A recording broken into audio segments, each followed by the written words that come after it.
Our oceans are the most beautiful and most mysterious and most complex of all the other ecosystems in the entire world. Due to this factor, conservation of it is so keen to keep our marine life afloat. Afloat, get it?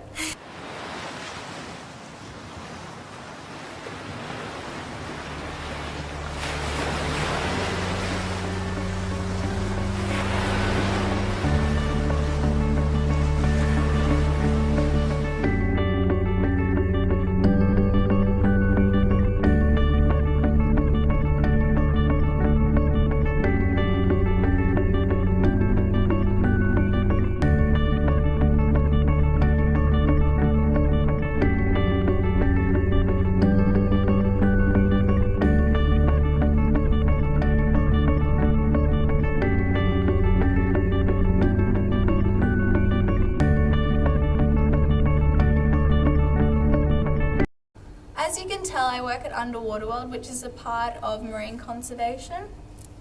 And being a part of Underwater World means that I get to help and learn about the animals that we have here.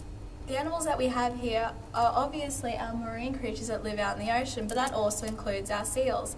And we have seven seals here at Underwater World, all of 3 different species. We have our sea lion girls, our Australian fur seals, and our New Zealand fur seals. They're all a part of the eared seal family, but there are 3 different types. So there's the eared seals, the true seals, and the walrus family. And most of the seals that have come here have started out in a bad life.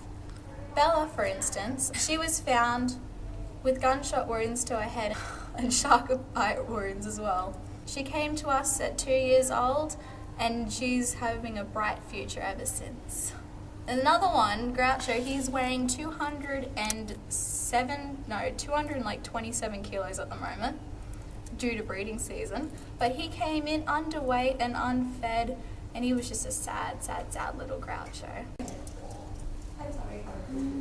Why is marine conservation so important? Marine conservation is so important because this is our only ecosystem that has a huge variety of organisms, abiotic and biotic, that we hardly even know about. We only know about maybe 80% of what the ocean has to offer to us.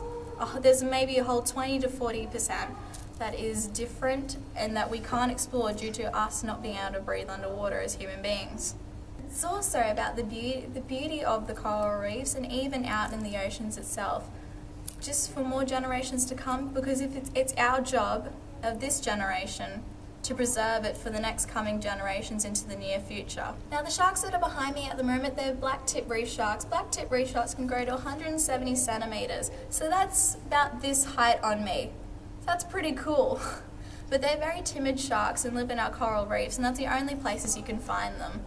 And if without those sharks in our coral reefs, due to our coral reefs dying from pollution and human waste, this is all from us not protecting our environment, these sharks and these fish won't be able to survive.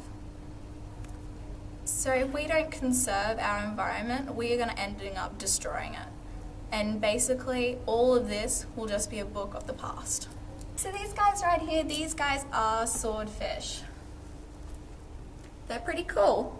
They can actually live in salt water and fresh water, though their species is declining due to human activity. Bad humans. So here at Underwater World, we take care of many sick and injured turtles here on the coast. So this turtle swimming behind me right now is probably one of the many turtles we get that come here due to getting stuck in fishing nets or getting hit by boats.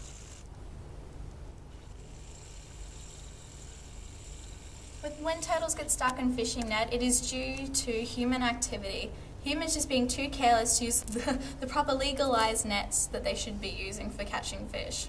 Also, turtles like jellyfish. Now, jellyfish can also look like a plastic bag. A lot of us are very careless with our plastic bags and just decide, oh no, let's just throw them into the water.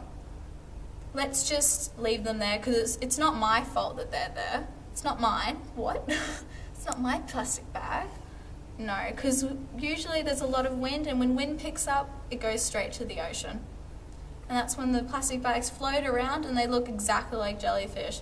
And obviously the turtle's hungry, it's one of the things to survive, it'll eat the plastic bag. And when the turtles eat the plastic bags, it gets stuck in their stomach and they get very sick and they can't digest it or any other food that they take in. So that leads to them dying. Now, it's not our fault when turtles get hit by boats, because they do like to come up for air and you just see them at the last minute and they get hit by the boats, which is unfortunate because that happens quite a lot.